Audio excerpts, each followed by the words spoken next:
I'm Amelia. 3 years ago, I stood in the office of the man I loved, my hand on my stomach, and said, I'm pregnant. He looked at me with eyes as cold as steel and said 4 words, get rid of it.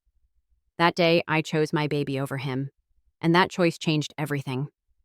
Before I share the rest of my story, let me know where you're watching from in the comments. Hit like and subscribe if you've ever overcome a challenge that felt impossible.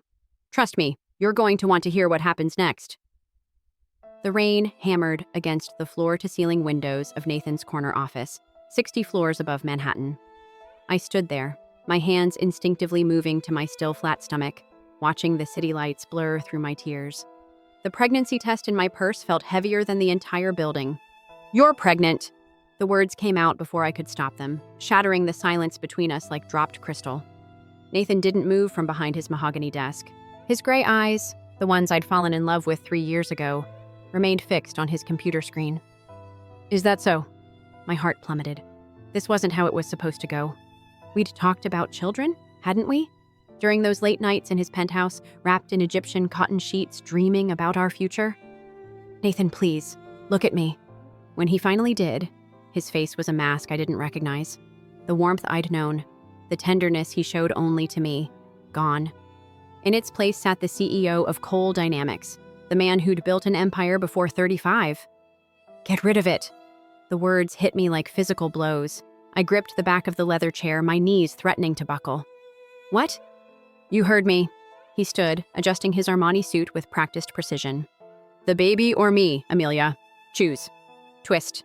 Instead of the explosive argument I'd feared, his voice remained eerily calm, making it somehow worse. How can you ask me that? My voice cracked. This is our child, Nathan. Our child. No.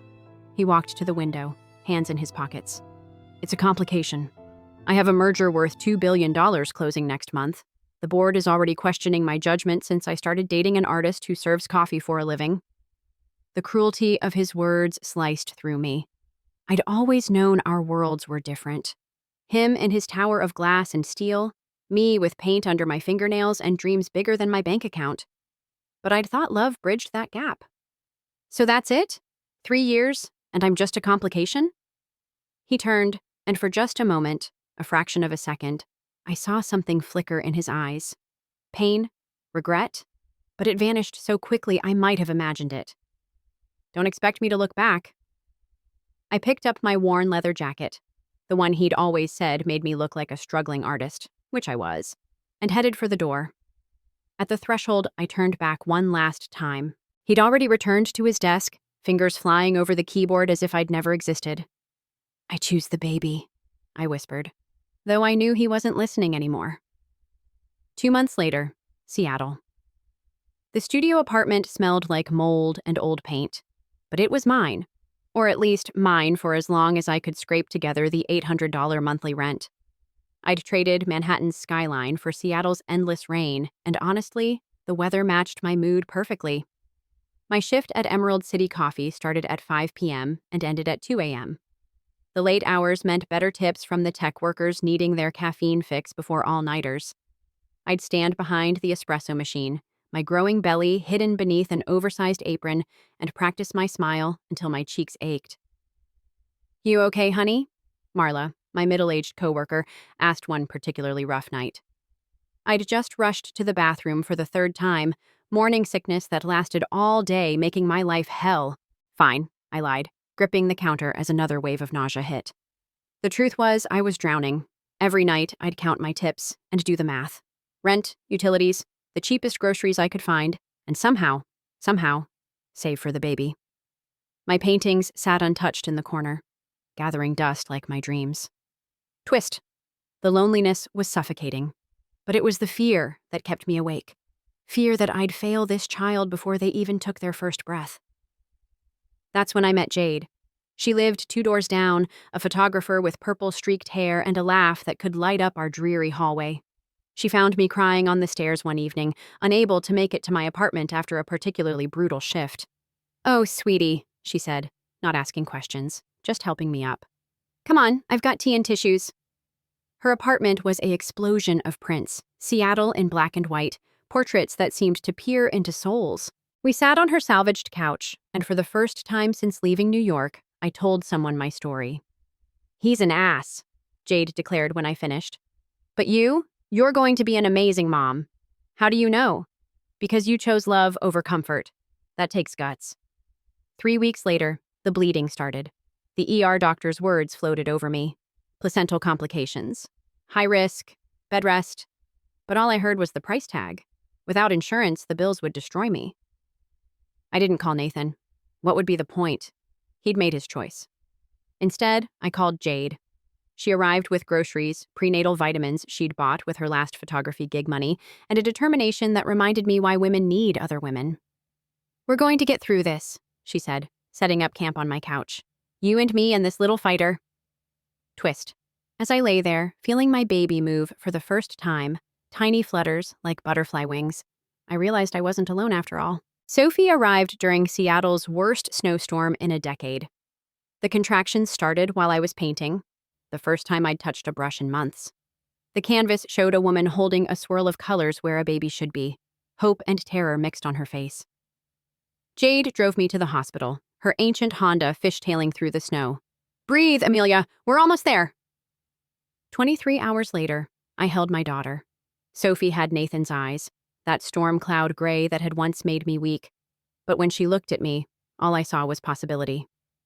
"She's perfect," Jade whispered, tears streaming down her face. The first months blurred together in a haze of feedings, diapers, and the peculiar exhaustion that comes from loving someone so completely. I returned to work when Sophie was 6 weeks old, Jade watching her during my shifts. We'd developed a system. I'd paint during Sophie's morning naps, work nights at the coffee shop, and somehow we survived. Twist. My art began to change. The darkness that had consumed my work gave way to something raw and honest. Motherhood in all its messy glory. "These are incredible," Marcus, the owner of a small Pioneer Square gallery, said when I finally worked up the courage to show him my new pieces. "There's pain here, but also hope. I'd like to feature you in our Emerging Artists Showcase." The showcase didn't make me rich, but it made me visible. Suddenly, my paintings were selling. Not for much, but enough to move to a better apartment, one where the heating actually worked and Sophie could have her own room. But the letter from the bank brought me crashing back to reality. Credit card debt from my final months in New York, compounded with interest. $15,000. Might as well have been $1 million. I stared at the preschool brochure on my kitchen table. Sophie needed social interaction, early education, a chance at the life I wanted to give her. But at $200 a month? That night, after Sophie was asleep, I painted like a woman possessed. A self-portrait, hollow-eyed but defiant, holding a child made of stars. I listed it online for $500, praying someone, anyone, would buy it. The next morning, an email. "I'd like to purchase all 6 of your available pieces. Price is no object. Please send payment details." The signature was just initials, NC Twist. The buyer paid triple my asking price. I deposited the check with shaking hands, not letting myself think about those familiar initials. 3 years later, the Belltown Art Walk buzzed with Seattle's creative energy. My piece, a massive canvas showing Sophie reaching for painted butterflies, held center stage at the Morrison Gallery. I'd made it. Not big, but enough. "Mommy, that's me in the picture." Sophie tugged at my dress, her gray eyes sparkling with excitement. "That's right, baby. That's you." I was explaining the technique to a potential buyer when the crowd parted, and my world tilted off its axis.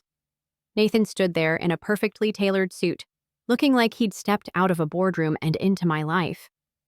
3 years had added distinguished lines around his eyes, a few silver strands in his dark hair. He was still devastatingly handsome, still radiating that power that had once made me feel safe. Our eyes met across the gallery. Time stuttered, stopped, rewound to that night in his office. But I wasn't that scared girl anymore. "Mommy?" Sophie's voice cut through the tension. "Who's that man?" Nathan's gaze dropped to Sophie, and I watched the blood drain from his face. She was his mirror image, same eyes, same stubborn chin, same way of tilting her head when curious. Twist.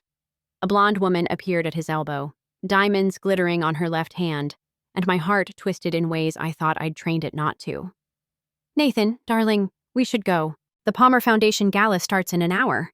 Her voice was crystal and privilege. everything I'd never been. But Nathan didn't move. He stared at Sophie like she was a ghost, a miracle, a punishment all rolled into one tiny person. I scooped Sophie up, my maternal instincts roaring to life. We were just leaving. Amelia. My name on his lips after 3 years felt like touching a live wire. Is she? Don't. My voice came out stronger than I felt. You don't get to rewrite history. Nathan?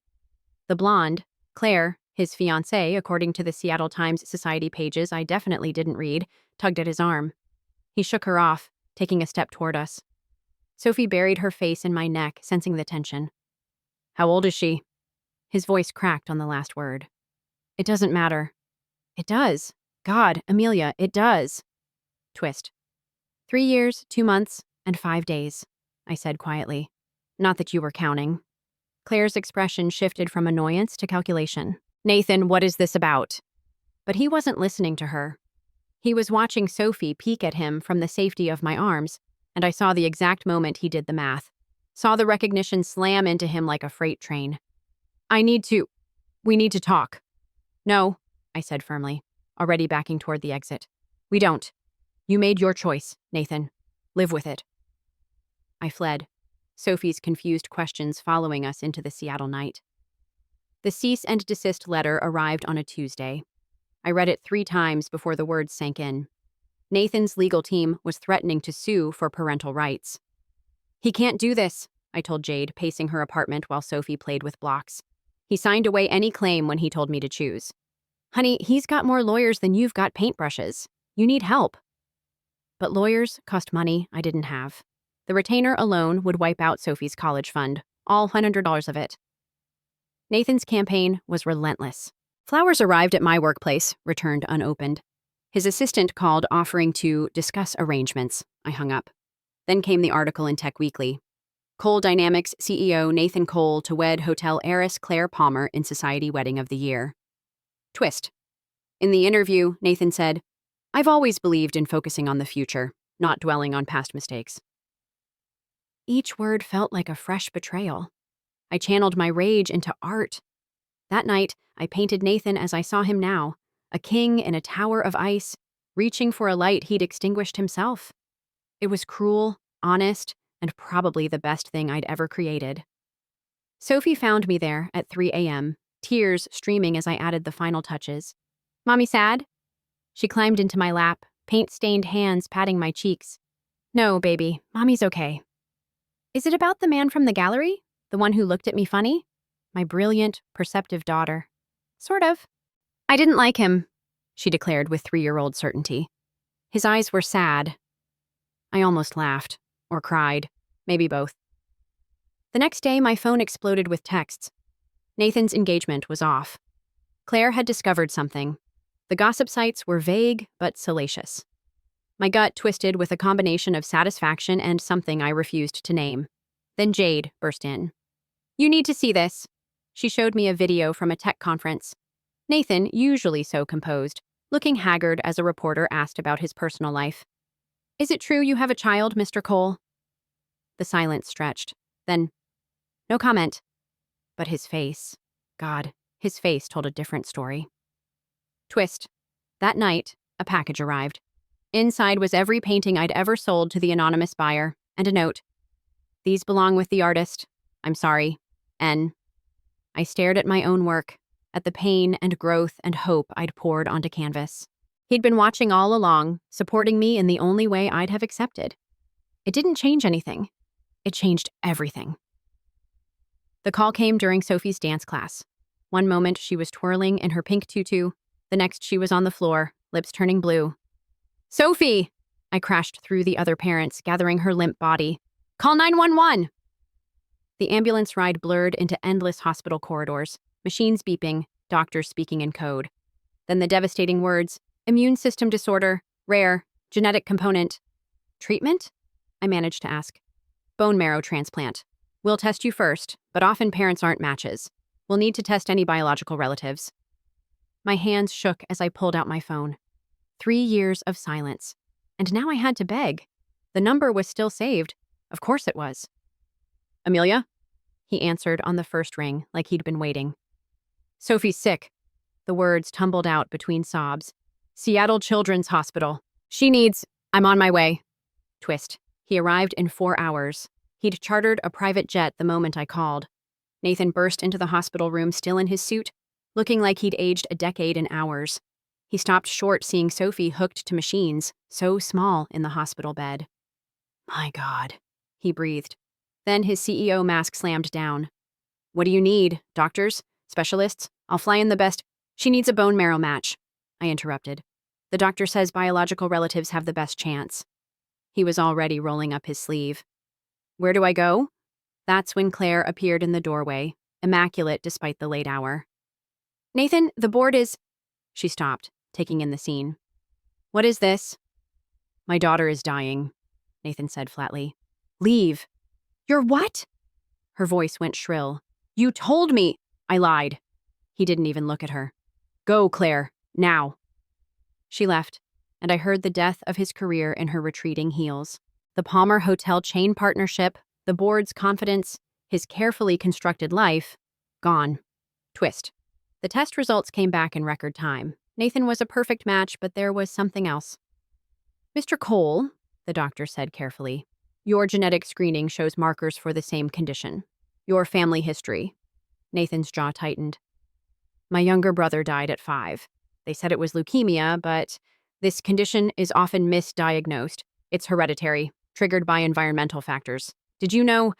No, Nathan said quietly. I didn't know. I stared at him, understanding flooding through me. He'd pushed me away not from cruelty, but from fear. Fear of passing on what had killed his brother. Fear of watching another child die. You should have told me, I whispered. I couldn't. His voice broke. I couldn't watch you choose me over a healthy child. So I made the choice for you. Twist. Sophie stirred, eyes fluttering open. Mommy, why is the sad man crying? The transplant took place 2 weeks later. Nathan never left the hospital, sleeping in uncomfortable chairs, existing on coffee and vending machine food.